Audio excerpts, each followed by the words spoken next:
Canto Espírita apresenta Estudando André Luiz, na obra Obreiros da Vida Eterna, psicografia de Francisco Cândido Xavier. Então, boa noite a todos. Vamos dar continuação ao nosso estudo do livro das obras de André Luiz. Nós estamos lendo o livro Obreiros da Vida Eterna e a continuação do capítulo 7, que é intitulado Leitura Mental. E antes da gente continuar a nossa leitura, nosso estudo, se o Leandro puder fazer a prece de abertura, por favor. Sim. Então convido a todos, aqueles que possam, fechar os seus olhos, elevar os seus pensamentos a Deus, a Jesus, nosso amado Mestre, aos Espíritos benfeitores aqui presentes conosco. Agraciados que somos com a oportunidade de estarmos aqui, lendo essas palavras, decorrendo sobre essas linhas, tantos aprendizados, tantas lições que muito nos ensinam. Agradecemos a Allan Kardec, o codificador do Espiritismo, por esse trabalho que lhe foi incumbido, no qual o levou em frente com bastante afinco e dedicação. Hoje, estudantes que somos, temos o benefício de aprendermos não só com Allan Kardec, mas também com tantos outros espíritos amigos, que através de tantos outros irmãos como Chico Xavier, Valdo Franco, Marlene Lombre, tantos outros, trazem-nos os ensinamentos, as lições da vida espiritual, da vida que nos espera depois da vida aqui na Terra. E assim, desejosos e ansiosos por aprendermos mais e interiorizarmos também esses ensinamentos, pedimos então autorização aos irmãos aqui presentes, espíritos benfeitores, para que possamos iniciar mais esse estudo. Que assim seja. Que assim seja. Eu achei aqui um resumo bem legal, antes da gente começar a leitura, principalmente para quem começou a acompanhar o estudo agora, ou para quem perdeu alguns capítulos, como eu, mas só para trazer a gente para a mesma página aqui. Então, eu vou ler esse resumo aqui, é bem curtinho, mas acho que tá assim, tá bem legal para a gente conseguir entender o que está acontecendo. Então, a pessoa coloca assim, que nessa obra, né, o Obreiros da Vida Eterna, o André Luiz acompanha um grupo de trabalhadores espirituais na tarefa de assistir o desencarne dos obreiros, indivíduos encarnados que possuem méritos pelo tempo dedicado ao serviço no bem. Antes de atingirem a crosta, a equipe espiritual para nos umbrais mais pesados e se estabelece na casa transitória Fabiano de Cristo. Isso é André Luiz e a equipe dele, que eram mais 2. Na verdade, ele era parte da equipe, a equipe não era dele. Então, eles pararam então na Casa Transitória Fabiano de Cristo, instituição dedicada ao auxílio dos irmãos sofredores daquelas regiões e também à hospedagem de trabalhadores em serviço na crosta. A casa é transitória, pois, de tempos em tempos, é necessário que ela mude de lugar, devido à passagem de um, entre aspas, fogo purificador, como é chamado no livro, um fluxo energético que atravessa as regiões dos umbrais pesados para dissipar as energias negativas acumuladas pelas mentes sofredores e persistentes no mal. Isso tudo a gente já leu nos outros capítulos, né? Segundo a descrição do livro, esse fluxo, esse fogo purificador, esse fluxo se assemelha a raios, fazendo parecer que queima as energias deletérias por onde passa. Daí a analogia de fogo purificador. Aí, chegando aqui onde a gente está. Durante a passagem por essa casa transitória, André Luiz tem contato com um caso de um padre que permanece nas regiões de sombra. Esse irmão encontra-se revoltado por estar nessa situação de sofrimento, pois, segundo diz, lhe haviam lhe haviam prometido o céu ao ser ordenado, quando na experiência física. Então, acreditando-se salvo através da batina, cometera muitos erros e acabou envenenado por um homem que se acreditava traído em sua dignidade. Assim foi que encontrou-se no umbral após o desencarne. Neste momento, entra em ação outro padre, dedicado ao esclarecimento das almas que se dedicaram à religião católica. Esse outro padre estava trabalhando junto com André Luiz, né? Eles estavam indo para a crosta. É interessante notar a dualidade neste ponto da obra, mostrando que não é a crença que fará diferença nos destinos dos homens após a morte, mas sim sua conduta enquanto encarnados. Quantos de nós não julgamos dos irmãos de caminhada pelas suas crenças? Estaremos nos conduzindo melhor do que eles para poder julgá-los? Onde nos encontraremos após a morte? Então é aqui que a gente está. A gente está lendo ainda sobre o caso deste padre, e eu vou fazer o share do livro. A gente, então, está lendo sobre o caso desse padre, que se chama Domênico, né, que ele está sendo resgatado. Então, nós, na semana passada, vimos que a mãe dele, depois que ele conversou com acho que é Hipólito o nome dele, do outro padre que está no grupo com o André Luiz, e que ele conseguiu abrir o coração dele, foi lhe trazida a mãe.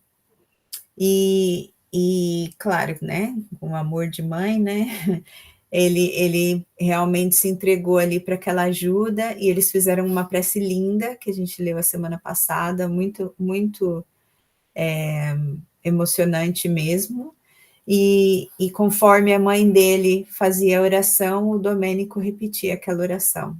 Então, a gente parou ali, ó, Domênico repetir a oração. Tudo bem até aqui? Ajudou um pouco esse resumo? Sim, ajudou muito. Então, a gente vai continuar aqui, né? O Domênico repetira a oração. Eu leio um pouquinho, depois eu vou passar. Domênico repetira a oração frase por frase, qual um menino dócil e interessado em aprender a lição. Ao que deduzimos, a rogativa fizera-lhe profundo bem. Abraçou-se a Ernestina, mais calmo, e enquanto a diretora da casa transitória lhe seguia os mínimos gestos, sem que ele lhe percebesse a presença, perguntou de improviso. Minha mãe, já que a tua ternura veio ao meu encontro no círculo das trevas, diz-me, onde está Zenóbia? Ter-me-ia abandonado para sempre? Zenóbia é uma irmã também já mais evoluída que ele, que estava envolvida no trabalho de recuperação dele, de resgate, mas ela não se quis deixar ser vista, então ela teve ali o tempo todo auxiliando nesse trabalho de resgate, auxiliando o outro padre também que falou com o Domênico, mas ela não quis se deixar aparecer para o Domênico, mas ela está ali presente. Pelo fato de ela e o Domênico se conhecerem, ela não falou antes qual era a relação deles quando eles se conheceram encarnados, né? Mas acredito que vai falar agora. Ter-me abandonado para sempre? Fundamente surpreendido, notei que a indagação era feita com inflexão dorida de saudade e desencanto. Certamente, meu filho, apressou-se Ernestina em responder. Nossa amiga acompanha-te de esfera superior, implorando a Jesus te abençoe os propósitos de redenção. Oh, tornou ele triste. Se a existência humana nos houvesse unido, outro teria sido meu destino. Ela, porém, desposou outro homem quando era maior minha confiança no futuro, compelindo-me ao celibato sacerdotal, que se fez seguir de tão deploráveis consequências para mim. Se houvéssemos organizado o ninho doméstico, não me faltaria a confiança em Deus. Teria sido talvez pai generoso e meus filhos ser-me-iam sagrada coroa de responsabilidade e alegria. Zenóbia, minha mãe, era a lente milagrosa através da qual eu sabia ver o mundo noutro prisma. Em companhia dela, teria adquirido o dom de ver as oportunidades divinas que me cercaram o coração. Bom, aqui então ele expõe ali qual que foi a relação deles, né, enquanto encarnados. Todavia, quando a sorte ma arrebatou, esvaiu-se-me todo o sonho de construção equilibrada na terra. Dominado pela dor de perdê-la, acreditei que a religião me ofereceria refúgio inexpugnável contra as tentações. Que terrível engano! Sitiado no mundo de convenções que me constrangia o espírito e distanciado da sublime influência da única mulher que, a meu ver, me poderia salvar, despenhei-me de abismo em abismo, convertendo-me num demônio insaciado a destruir e perverter. Teria ela compreendido algum dia como fui infeliz? Apiedar-se-ia de minha dor cheia de miséria e ruínas? Ernestina afagou-lhe a cabeça maternalmente e exclamou: Cala-te, meu filho, não te presumas um único sacrificado. Se houvesses aceitado a vontade divina, o presente ser-nos-ia menos doloroso. Não te estribes em fatos humanos, naturais e necessários para justificar os desvarios que te precipitaram nas sombras fatais. Zenóbia foi sempre verdadeiro anjo entre nós. Não comentes com mágoa acontecimentos que se foram, que lhe custaram uma existência inteira de renúncia santificante pelos pais, pelo esposo, pelos filhos e por nós. Alguém quer comentar aqui? Eu acho engraçado como ele colocou as coisas. Pronto, já deu para perceber que eles tinham uma relação, né, de talvez de amor, mas ainda não muito, nem tudo nos foi exposto ainda, né? O porquê que a Zenóbia desposou outra pessoa em vez do nosso irmão. Mas vê-se que, claro, ele ficou muito abalado com isso, né? Porque ele queria estar com ela, mas não lhe foi possível. Então, acho interessante como nós mesmo, muitas das vezes, procuramos subterfúgios para justificar as nossas próprias falhas, porque ele, de certa forma, né, está culpando o fato deles não terem se casado por todas as mazelas que ele veio depois a fazer, o que gera o quê? A negação da própria responsabilidade, né? E é por isso que a mãe dele lhe chamou a atenção agora e falou, não, peraí, não é bem assim, né? Se você soubesse o que você está falando, na verdade, a Zenóbia, né, como está ali dizer, foi sempre um verdadeiro anjo entre nós. Não comentes com mágoa acontecimentos que foram, que lhe custaram uma existência inteira de renúncia santificante pelos pais, pelo esposo, pelo filho e por nós. Não, desculpa. Voltando a uma diz, não te estribes em fatos humanos, naturais e necessários para justificar os desvarios que te precipitaram nas sombras fatais. Ou seja, e muitas das vezes, né, a gente procura essas desculpas mesmo, para não assumir a nossa própria responsabilidade. E é isso que a mãe dele, né, do nosso irmão, está querendo mostrar a ela. E achei muito interessante isso, que traz a responsabilidade de sermos responsáveis pelos nossos próprios atos. Sim, fala aqui também da aceitação, né? Que ela fala se ele houvesse aceitado a vontade divina, né? E em vez de ter se rebelado contra, talvez as atitudes dele teriam sido mais positiva, né? E ele não encontraria tanto sofrimento hoje. Tudo bem até aqui, todo mundo? Sim. Ok. Se quiserem me parar, para, tá bem? Pode falar aí. Entretanto, atalhou ele, tínhamos sublime compromisso desde a infância, e a nossa primeira mocidade foi um paraíso de promessas mútuas. O carinho materno, todavia, não o deixou terminar. Colocando-lhe o indicador sobre os lábios, num gesto compassivo de mãe, Ernestina acentuou. Ouve, Domênico, quem teria sido a maior vítima? O homem jovem e forte, que se recolheu livremente à organização religiosa a facultar-lhe 1000 processos diferentes na prática do bem, ou a pobre menina forçada pelas circunstâncias da luta terrestre a desposar um viúvo, rodeado de filhinhos aos quais deveria dedicar-se na categoria de mãe? Buscaste voluntariamente a ordenação sacerdotal, enquanto Zenóbia, constrangida por situações angustiosas, aceitou um caminho de abnegação contrário aos sonhos de sua juventude. Absolutamente entregue às tuas próprias criações individualista, não foste fiel aos princípios esposados, ao passo que Zenóbia perseverou no sacrifício e na fé viva até ao fim, embora esmagada ao peso das diárias humilhações ao seu ideal de mulher.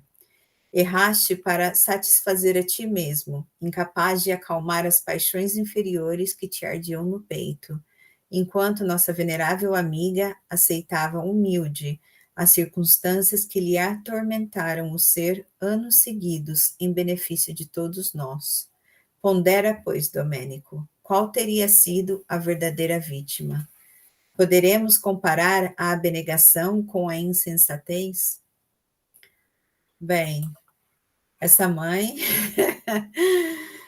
tá ali mesmo falando para ele, olha, vamos sair aí desse sapato de vítima que você está colocando aí no pé, porque não é bem assim que aconteceu, né? Então, enquanto ela estava ali se abnegando, indo contra toda a sua os seus sonhos de juventude, e até mesmo talvez o amor por ele, e tendo que se casar com outro homem e tomar conta, né, das crianças deste outro homem e se submeter a um casamento onde ela não amava o esposo, né, e arranjado, ele teve toda a liberdade do mundo para fazer o que ele quis e ele optou por se tornar sacerdote, aonde ele poderia ter feito muito bem, poderia ter evoluído assim como ela evoluiu também, né?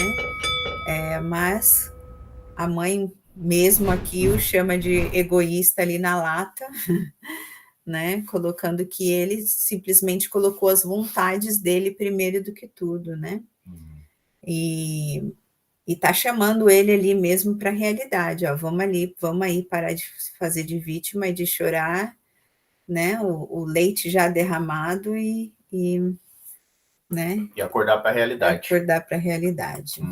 Só mais uma coisa, eu acho isso super interessante porque e a espiritualidade sabe o que faz, né? Porque muitas vezes um chamado desse de uma pessoa que não fosse a mãe dele, ele não estaria recebendo assim, talvez, né? Pela rebeldia que ele já mostrou ter antes, né? E às vezes isso me fez pensar em nós, né? Será que um chamado desse para mim eu aceitaria de qualquer pessoa, né? Então também fala também do não só do egoísmo que ela colocou ali como individualismo, mas também do orgulho, né?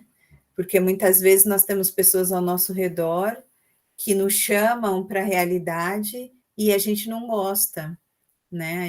A gente se fecha, nem ouve a mensagem, nem ouve o chamado e já leva para o mal, aquela chamada de atenção que nem é uma chamada de atenção, muitas vezes é aquele puxão que a gente precisa para sair do erro, para acertar, para se endireitar no caminho, né? Então é muito interessante isso que a espiritualidade colocou ali a mãe dele para falar com ele. Percebia-se que a elevada orientadora se ligava aos dois, através dos fios de doloroso romance que não nos era dado conhecer.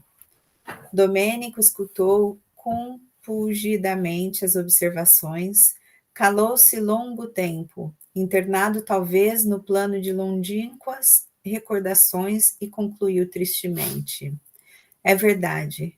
Compete-nos agora, falou Ernestina com brandura, avançar para alcançá-la. Nesse instante, embora discretamente, Zenóbia começou a chorar, contemplando-lhe o rosto debruçada sobre ele, e certo, em obediência ao vigoroso desejo da diretora da casa transitória, Domênico sentiu que as gotas quentes de pranto lhe caíam na face melancólica. Fixou os olhos maternais com expressão indagadora e, reconhecendo que semelhantes lágrimas não tinham aí sua origem, perguntou angustiado: ó, minha mãe, quem está chorando sobre mim?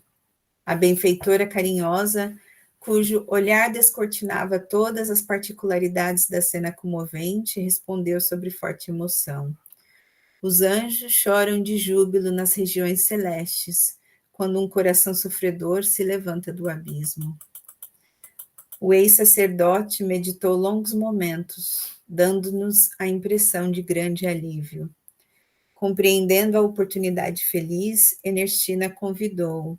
Vamos, filho. Movido pela misericórdia divina, o relógio do tempo fez soar para teu espírito a hora abençoada da redenção. A porta do resgate abre-se de novo à tua alma oprimida. Que o céu nos abençoe. Irei contigo, mãe, aonde quiseres, respondeu o infortunado sem amargura.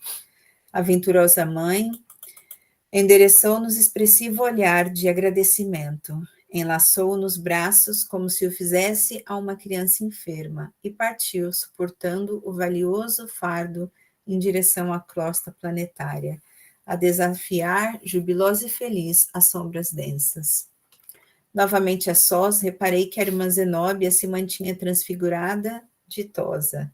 Enxugou as lágrimas, revelando nos olhos alegrias desconhecidas. Estendeu-nos a destra em sinal de gratidão e contentamento.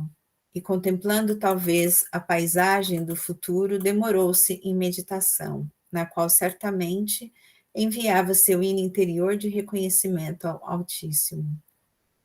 Em seguida, fitou-nos tranquilo e falou: Irmão, que o Senhor lhes recompense a colaboração fraternal, repartindo com todos a felicidade que me atingiu. Graças a ele e aos dedicados amigos, acabo de vencer uma grande batalha na guerra do amor contra o ódio, da luz contra as trevas e do bem contra o mal, em que me encontro empenhada desde muitos anos.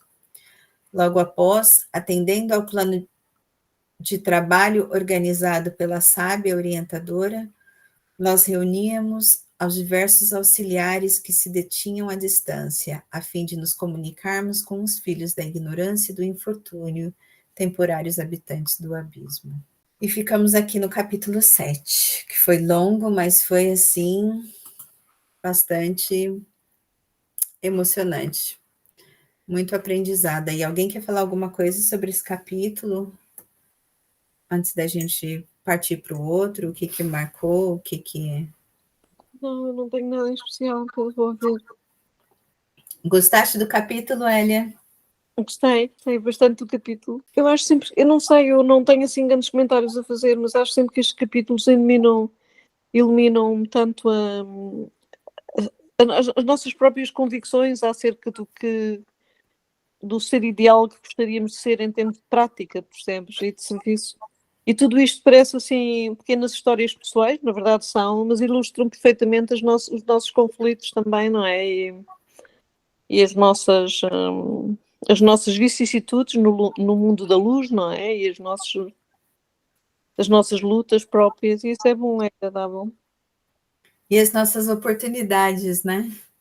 E as nossas oportunidades, sim. E dizes bem, as nossas oportunidades, sim. Alguém mais quer comentar? Eu vou só comentar uma coisa que eu achei muito interessante no final desse capítulo, que nos dá, né, a clara ideia e nos mostra, não, na verdade, nos mostra claramente que ninguém, né, não interessa, não importa o quão distante ou perdido esteja, né, dentro da própria negação, do próprio sofrimento, da própria angústia, da ira, né, e dos enganos que nós nos contamos a nós mesmos e às vezes nos fixamos e nos prendemos, que ninguém está além do socorro superior. E esse querido padre, irmão, é mais uma prova disso, né? Pois a nosso favor temos sempre os irmãos, os espíritos benfeitores, dedicados, né? Pessoas, muitas das vezes, que nós, enquanto encarnados, nem nos lembramos quem são, mas que eles a nós nos acompanham com imenso amor, com imensa dedicação, e às vezes, quando nos passamos, né, para o lado deles, dependendo do nosso estado, eles continuam zelando por nós, né, e procurando a ajuda por nós. Zenóbia é um exemplo disso, né? Ela teve por muitos anos tentando ajudar esse nosso irmão, e até que ela conseguiu, né? Mas de certeza que foi a muito custo de oração, de persistência, né? De choro também, com certeza. né? Mas ela nunca perdeu a esperança, porque ela confia no amor de Cristo e na salvação, né, vamos dizer, redentora de Deus, que a todos os seus filhos alcança. Então eu achei muito bonito esse caso. E voltando um pouquinho, a oração que a mãe do nosso querido irmão fez, que que não lemos nesse estudo, lemos na semana passada, acho que até hoje, olha, acho que só perde para perde assim, né, na maneira de dizer, né? Mas eu acho que só ficou atrás só da oração de Alexandre, quando ele se despediu de André Luiz e ascendeu para patamares mais superiores, né? Porque foi uma oração assim, olha, comovente, para falar a verdade, foi uma oração linda demais. E eu acho que serve para todos nós, em qualquer momento de nossas vidas. E para falar a verdade, serve muito para mim, porque é uma oração tão inspiradora e tão sentida que é impossível ficar impassível às aquelas doces palavras. Então, olha, se alguém quiser alguma coisa para reler desse livro até agora, eu diria que seria aquela oração, porque com certeza eu irei reler ela novamente, de tão linda que ela é. Realmente foi bastante bonito. Sim, sim. Também acho. Bom, então vamos então para o próximo capítulo, será o capítulo 8, intitulado Treva e Sofrimento. Alguém quer ler esse capítulo? Eu posso ler. Por favor. Capítulo 8. Treva e Sofrimento. Completa a missão de serviço de que Zenóbia se fazia acompanhar, pusemo-nos em marcha, abeirando-nos do vale da treva e sofrimento. A sombra tornava-se de novo muito densa e não se conseguia divisar o recôncavo. Frases comovedoras, porém, subiam ante nós. Dolorosos ais, blasfêmias, imprecações. Guardava a ideia de que vastíssimo agrupamento de infelizes se rebolcava no solo embaixo. Peraí só um pouquinho, então ele está saindo de lá? Estão se Acho que abeirando. continuam andando ali naquela zona, né? É, Ok, tá. é. Desculpa, eu só estava tentando.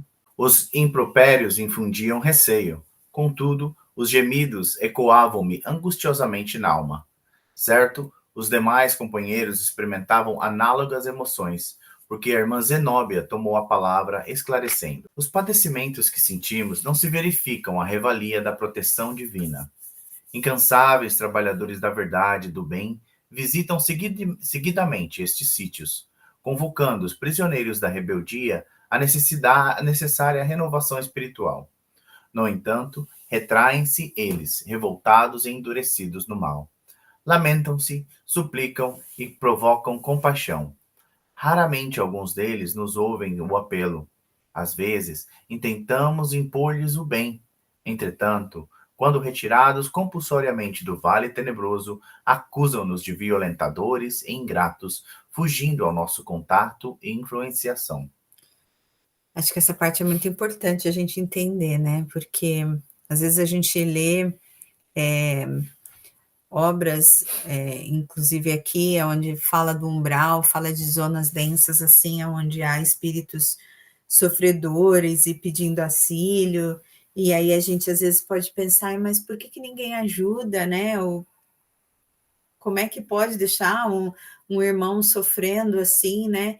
E aqui ela é bem clara nisso. Ela fala aqui que, olha, só voltando um pouquinho, que agora não lembro, não sei onde está, que Deus nunca abandona ninguém, que a ajuda está sempre ali, mas que não pode ser forçada, que embora as pessoas estão ali gritando, pedindo socorro, como fala ali mais para cima, gritando ais e apelando,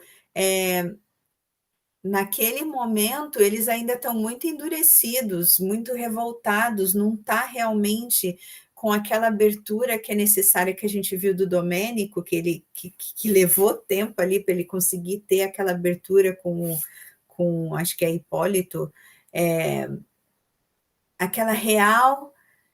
aquele real sentimento de que ele quer se renovar de que se arrependeu, de que quer sair do mal, de que quer sair da revolta, de que realmente quer ajuda, porque às vezes a gente fala muito, reclama muito, mas será que realmente a gente quer sair daquele lugar, sabe? E eu acho que é isso que quando eu ouvi aqui o Leandro lendo, foi isso que eu ouvi, entendeu? Que tem aquela lamentação, aquela súplica, mas quando alguém vai ajudar, não, peraí, eu quero ficar aqui, o que você está fazendo? Sai daqui. Ou então me leva para um lugar e eu vou chegar nesse lugar e eu não vou dar valor nenhum, porque também não presta, porque eu também preciso de ajuda para sair daqui, né? Então, eu acho que essa, para mim, foi o que eu vi, que Deus nunca deixa ninguém para trás, que todos são ajudados, mas que depende de nós.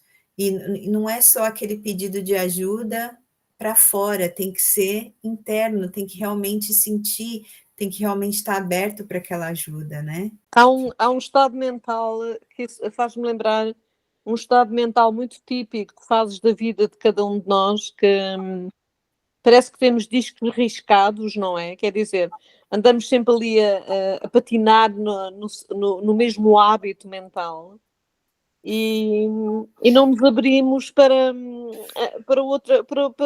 outras realidades, para outras possibilidades, não é?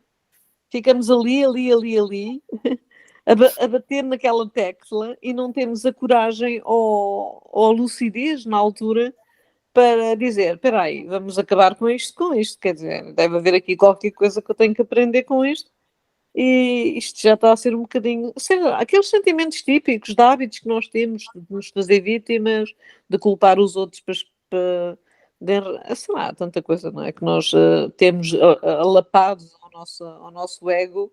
Sim. E que é difícil de escrever, não é? Mas toda a gente sabe o que é que eu, pelo menos eu acho que as pessoas sabem o que eu me refiro. Há aquelas teimosias, há aquelas emoções velhas, há aqueles discos riscados que todos temos aos hábitos, e às vezes pensamos que estamos libertos deles, e de repente acontece qualquer coisa na vida e aquilo vem tudo outra vez, não é? Como que se estivesse alapado nas moléculas do nosso sistema nervoso, nas nossas memórias mais profundas. Não é? É assim, e depois pensamos, isto já passou, eu não vou cometer mais isto, ou não vou sentir mais isto, e de repente, pumba, vem outra vez, mas mais fraco, certamente, e depois lá se continua, e é assim que a libertação destes maus hábitos vão passando, não é? Nas nossas vidas.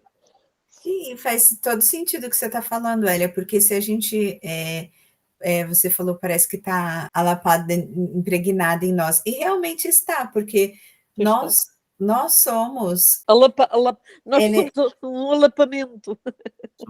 Nós somos heranças de nós mesmos, são hábitos que nós temos, só Deus sabe há quantas e quantas e quantas encarnações, né?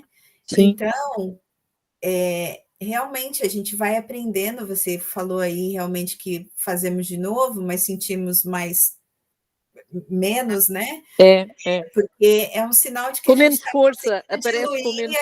a gente está conseguindo se renovar, porque a evolução não dá salto, ninguém sai de uma situação, de uma atitude para outra do nada, né? Ninguém é egoísta num dia e no outro dia já não é. São passos, há um processo que a gente vai cada vez mais se melhorando e se tornando menos egoístas, não é? É um processo de libertação, não é? Mas qualquer outra coisa, né? Qualquer outra coisa pode ser o exemplo. Então, são hábitos milenares que nós temos e que aos poucos a gente vai se melhorando, né? O importante é continuar caminhando, o importante é ir melhorando até a gente conseguir chegar naquele step onde a gente mudou realmente o hábito e já não é mais parte de nós, né? E tu costumas dizer uma coisa, tens dito uma coisa ao longo destes estudos, tens feito assim umas observações que me têm, como é que eu posso dizer, ajudado, iluminado alguma rigidez que eu tenho em relação, e alguma disciplina que eu tento ter em relação aos meus trabalhos interiores. Falas muito na paciência, não é? E na ternura e no amor, e também não entrares em ciclos de culpa.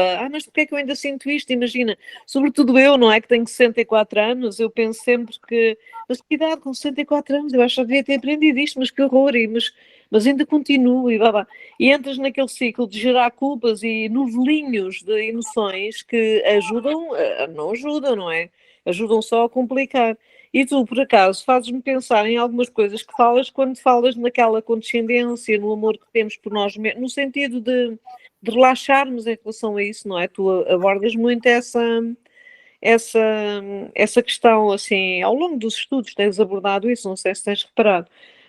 Mas abordas isso, o termos ternura, o termos o carinho por nós mesmos nesse sentido, o darmos tempo, não sermos muito rígidos, na verdade, sermos um pouco permeáveis e aceitarmos com carinho os nossos desfilamentos, não é? Isso é importante também, não é? Porque muitas vezes, se não for por esse meio, entramos em culpas complicadas e também fazemos de nós, assim, um bocado os carrascos também, não é? E as vítimas de um processo que nunca mais nos libertamos e ainda por cima nos culpamos, não é? Não. E sermos caridosos conosco mesmo, né, Elia? Porque muitas das vezes é fácil, né, nós sermos caridosos com o próximo e sermos extremamente rigorosos conosco mesmo, quanto às nossas falhas. E eu digo isso que eu sou o meu maior crítico e muitas das vezes, às vezes se deixarem, se eu ficar pensando nas minhas falhas, que são muitas, eu entro em parafuso, porque porque eu olho a mim, né? Olho para dentro de mim e vejo tanta coisa que ainda tenho para fazer e para arrumar e consertar, que às vezes eu fico pensando, meu Deus, eu sou, né, a pior pessoa desse mundo, porque ainda tem tanta falhas, tanto isso, tanto aquilo. Mas é isso mesmo que você está falando e que, né, a Thaís também toca no assunto, vai vir e mexe, na questão de sermos caridosos conosco mesmo, mas também procurarmos a fazer a obra também, né? A obra interna. Claro. Trabalharmos no bem, trabalharmos na reforma íntima e continuar, né? Saindo, não agirmos como nosso irmão padre, né? Na culpa, de ficar na culpa e achanchar os desculpismos, né? Para tudo que está dando errado, mas não, reconhecermos as nossas falhas, reconhecermos as nossas fraquezas, aquelas coisinhas, né, que nós herdamos das outras encarnações, que nós ainda sabemos que estamos falhando, e trabalharmos uma por uma. Nunca vamos conseguir fazer tudo de uma vez só, como a Thaís falou. O passo não são a passos largos. É um passinho de cada vez, né? É um degrau de cada vez. A ascensão é contínua, né? Mas vai de degrau em degrau. Ela não vai isso é importante de o que tu leaps, né? Não vai de saltos, né? Disseste aí uma coisa muito importante e que nós às vezes também esquecemos. A ação é contínua, não é? A ação é contínua.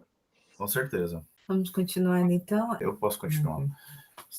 Embora o triste conteúdo da notificação, Zenóbia nulo fornecia, inflamada no espírito de serviço, a julgar pelo bom ânimo que transparecia de seus gestos e palavras. A negação deles, continuou a orientadora, não é motivo para qualquer negação de nossa parte. Lembremos-nos de que o esforço da natureza converte o carvão em diamante. Olha aí.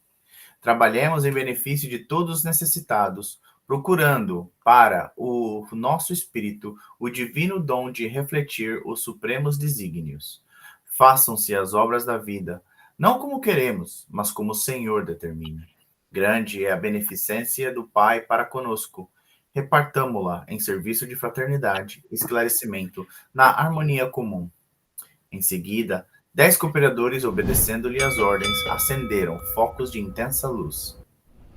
Contemplamos, então, sensibilizados e surpresos, monstruoso quadro vivo. Vasta legião de sofredores cobria o fundo, um pouco abaixo de nossos pés. A rampa que nos separava não era íngreme, mas compacto e enorme o lamaçal. Em face da claridade brusca, muitas vozes suplicaram socorro, em frases angustiosas que nos cortavam a alma. Outras, porém, faziam-se ouvir diferentes. Vociferavam blasfêmias, ironias, condenações. Recomendou Zenóbia por necessário ao êxito de nossos trabalhos nos congregássemos, todos em grupo exclusivo, de modo a infundir respeito e temor nas perigosas entidades que ali se misturavam aos infelizes, acrescentando: Os adeptos da revolta e do desespero encontram-se igualmente aqui, compelindo-nos à severa atividade defensiva. São pobres desequilibrados que tentam induzir todas as situações à desarmonia em que vivem. Em seguida, solicitou ao padre Hipólito dirigisse apelo geral, em nome do Senhor, às vítimas do infortúnio, para que considerassem a necessidade da transformação íntima. O ex-sacerdote abriu o pequeno manual evangélico que carregava consigo e leu, na relação do apóstolo Lucas, a parábola do homem rico que se vestia de púrpura em regalada existência, enquanto o mendigo chaguento lhe batia debalde à porta da sensibilidade. Pronunciou alta e pausadamente todos os versículos, desde o número 19 ao 31, no capítulo 16. Logo após, enchendo o expressivo silêncio, destacou a sentença: lembra-te de que recebeste os teus bens em sua vida, constante do versículo 25, e dispunha-se ao comentário quando certos gritos blasfematórios chegaram até nós, ameaçadores e sarcásticos. Fora! Fora! Abaixo as mentiras do altar! Ataquemos de vez o padre! Estamos bens, somos felizes, não pedimos auxílio algum, não precisamos de arengas. Temos aqui o nosso céu, vão para os infernos. Os adversários gratuitos de nossa atuação não se limitaram ao vozerio perturbador. Bolas de substância negra começaram a cair ao nosso lado, partindo de vários pontos do abismo de dor. As redes, exclamou Zenóbia, dirigindo-se a alguns colaboradores. Estendam as redes de defesa, isolando-nos o agrupamento. As determinações foram cumpridas rapidamente. Redes luminosas desdobraram-se à nossa frente, material esse especializado para o momento em vista da sua elevada potência magnética, porque as bolas e setas que nos eram atiradas detinham-se aí, paralisadas por misteriosa força. A diretora da casa transitória, afeita a ocorrências iguais àquela, fornecia-nos belo exemplo de firmeza e serenidade. Após organizar a defensiva, fez sinal ao pregador para que falasse, e o padre Hipólito, sobrepondo-se aos ruídos e insultos, iniciou o comentário com empolgante acento. Irmãos, que vos prepareis para a recepção da luz divina, é nosso desejo fraternal.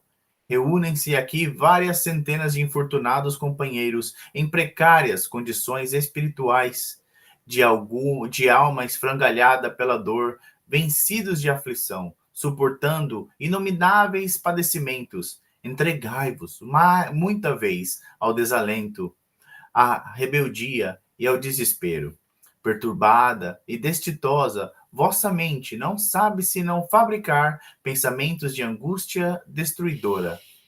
Alegais que as forças divinas vos esqueceram no vale fundo das trevas e, de negação em negação, transformai-vos, gradativa e naturalmente, em perigosos gênios da sombra e do mal, personificando de figuras diabólicas e assediando indistintamente as obras edificantes dos mensageiros do Pai. Cruéis perversões interiores modificam-vos o aspecto fisionômico. Não vos assemelhais às criaturas humanas que fostes, repletas de dons divinos, e sim a imagens vivas das regiões infernais, infundindo compaixão aos bons receios e pavor aos mais tímidos. Infundindo compaixão aos bons, receio e pavor aos mais tímidos. Na lastimável posição mental a que vos conduzistes e na qual muitos de vós outros perseverais apaixonadamente, sois tão autênticos demônios da perversidade e do crime que nem mesmo as vergastadas da dor conseguem modificar a boca disforme.